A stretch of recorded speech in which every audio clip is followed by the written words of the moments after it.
G'day legends, I hope you're all fantastic. In today's video, I want to break down my main live FM3 preset and give a quick little recap on the FM3 after using it for 3 years. This occurred to me recently because I saw a photo pop up on social media where I was playing a show over in Melbourne in March 2020. We did an Australian tour right before COVID hit the world and everything got locked down, and I received my FM3 just before that.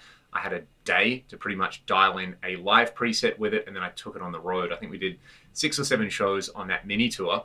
Then we were kind of stuck at home, so I had a whole bunch of time to dive into the unit and really figure out how I wanted to use it. Since then, I've probably done about 150 shows with the FM3 over the last couple of years, most of them last year, being particularly busy, using it mostly on electric guitar and also for acoustic shows where I'm using an electric guitar with an undersaddle pickup, so I can kind of use it to blend between acoustic sounds and electric sounds. I've done a separate video talking about the preset that I've used there, but I just got back from some shows over in Melbourne and I did some workshops at the Melbourne Guitar Show, kind of talking about my approach to live versus recorded tones. So I wanted to recap that, but on the FM3.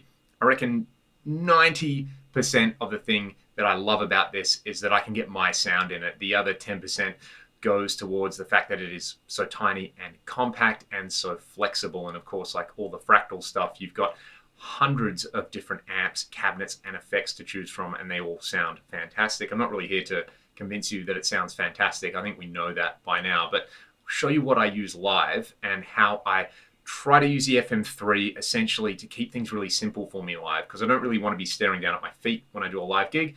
I want to enjoy myself and I want to be in the moment. So I pretty much use 4 main sounds for a ragdoll show. They are all ridiculously filthy, based around the USA Lead mid-gain amplifier. This is a model of the Boogie Mark IV. So this is pretty much how I dial in a real Mark series amp with a bass and mids and presence low, treble cranked up. It's kind of like a secondary gain control there.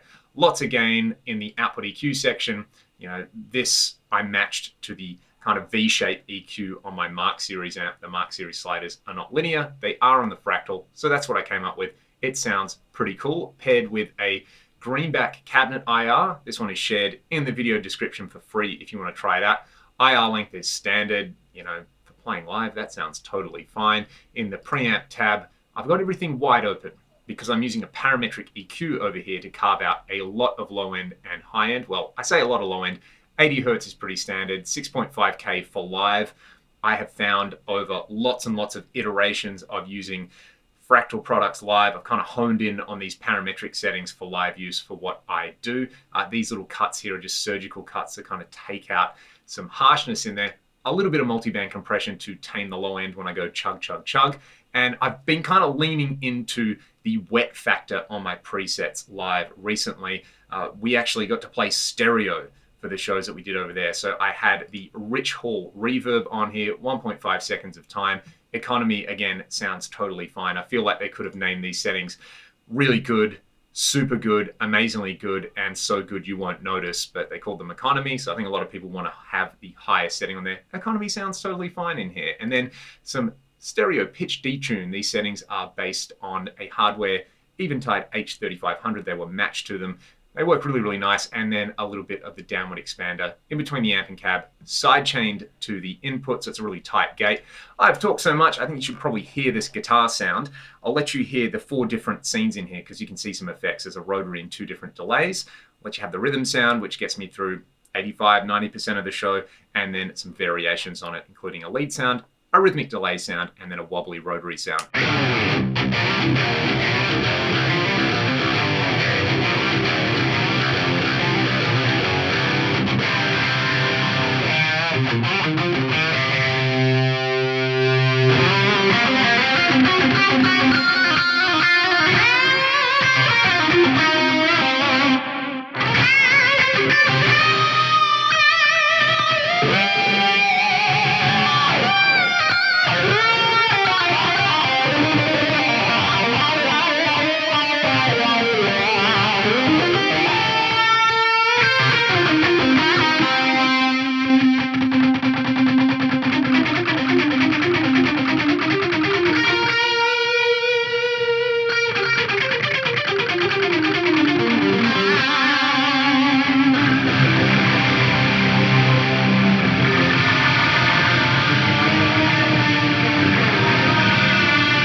I stick to one preset live, and like I said earlier, I want to keep things simple and I want to focus on the playing. And for the ragdoll stuff, I want it to sound appropriate for the songs that we write and perform. And I also want to have a whole bunch of my own personality in the guitar sound. That is all part of the magic of making your own music, which is why I've gone with these particular settings. I think if you put them in somebody else's hands, they might work. They may be totally inappropriate and totally terrible. That's kind of the magic of guitar sounds, though. So one or two little tricks that I am using in here. Firstly, if you've seen some of my other presets on here, I've been using the stereo BBD for my rhythmic delay. What I found live was, while I like that on its own, the delays kind of got lost and a bit washed out in stereo. So this is the vintage digital delay, just a mono delay, and basically a dotted eighth note synced delay in there, a little bit of feedback in there, the mix at 100% connected in parallel. So the delay should roughly be the same volume as the main guitar tone on there. If I go to my delay scene over here, talk about foot switching in a second. I like this one because it sounds really, really percussive. Let me think of a kind of delay part. We had a song called Rewind Your Mind, which the verse goes like this.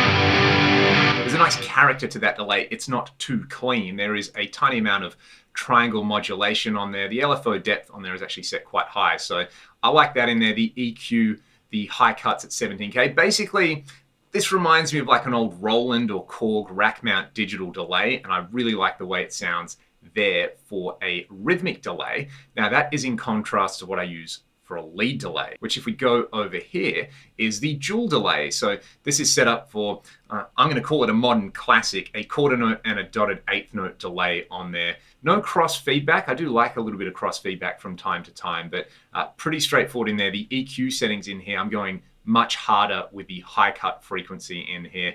And I spent a little bit of time with one of my favorite delay units, which is actually the vintage delay in the Eventide Eclipse, and I tried to match this as closely as I can to my favorite settings on there.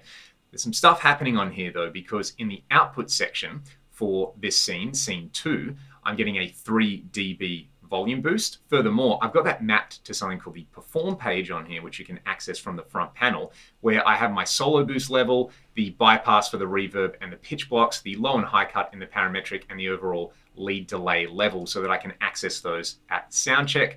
Furthermore, the amp block input boost and fat switch are being activated by a control switch, and I'm setting the status of that control switch per scene. So you can see it's on for scene 2, off everywhere else. So when I go from scene 1 to scene 2, I seamlessly get a volume jump, I get some more gain, the fat switch on, and that big delay. Let's hear that.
Now for me, that controller section and modifier control bridges the gap between, say, the perceived shortcomings in CPU power or foot switching ability on the FM3 and brings it right up to where I like to have it. And having access to those creative modifiers in there really makes this easy to use live once it is set up. The foot switching scheme that I use, if I come over to FC Edit here, you can see I just have a main kind of setting over here for scenes, but then I live on the perform page. Layout number 2, you can see I've got button number 1 set up so that when I press it, I get scene 1, my kind of chunky rhythm scene. When I hold it, I get my lead scene. Same thing for scene 3 and 4. Then I have tap tempo and the tuner. That gets me through a gig. You may need more foot switches, in which case you could assign this to scroll through various layouts and various views on those layouts, or you could attach an FC controller or another MIDI controller on there, which I know a lot of people do. But for me, this is the bare minimum. It keeps everything super compact, easy to set up on stage, and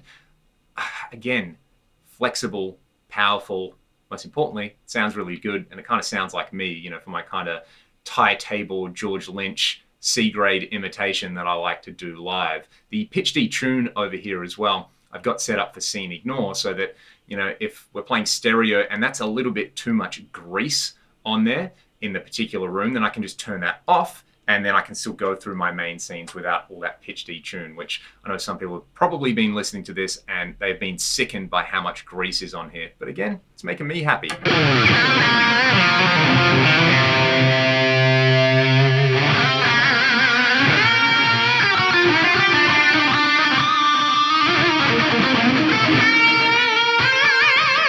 Very quickly, the wah settings on here, it's just the stock crybaby type on here. All I've done is reduce the maximum frequency. I find that sounds a little bit sweeter for the way I like to use wah in the context of a single guitar band. I mentioned the gate, it's just the downward expander. The trick is you have it sidechained to input 1, so it's detecting the raw DI of your guitar, but you place it after the amp over here. The analogy I like to use with people is imagine like the amp with all that gain. It's like a raging river, and it's just had a flood and it's screaming down the side of a mountain. And before it gets anywhere near the town kind of flood defenses, you have a little detector. That's this input 1. So it's detecting your guitar right up on the mountain, so you know to kind of close the floodgates when they get in. And then that way, when all the floodwaters kind of come in, or in this case, all the gain and grease comes in, you can close that gate and it's ready and it's all good. Everything kind of works with no little leaks in there. There's also a gate in the input block, which I've set up for a kind of straightforward thing as well. I reckon I could probably get through most of a gig without this gate in here, but again, it's one of those things, because I can have it, it makes stuff super duper tight on there. So that's what I'm doing for my main live preset. You know, the rotary in here, which I don't think I mentioned, is just at the stock settings. I basically think of the amp, gate, cab, parametric EQ, and multiband comp as the tone generator block in there. That lets me do everything that I want. I've got a separate tutorial about how I set the multiband. It's basically just as a dynamic EQ.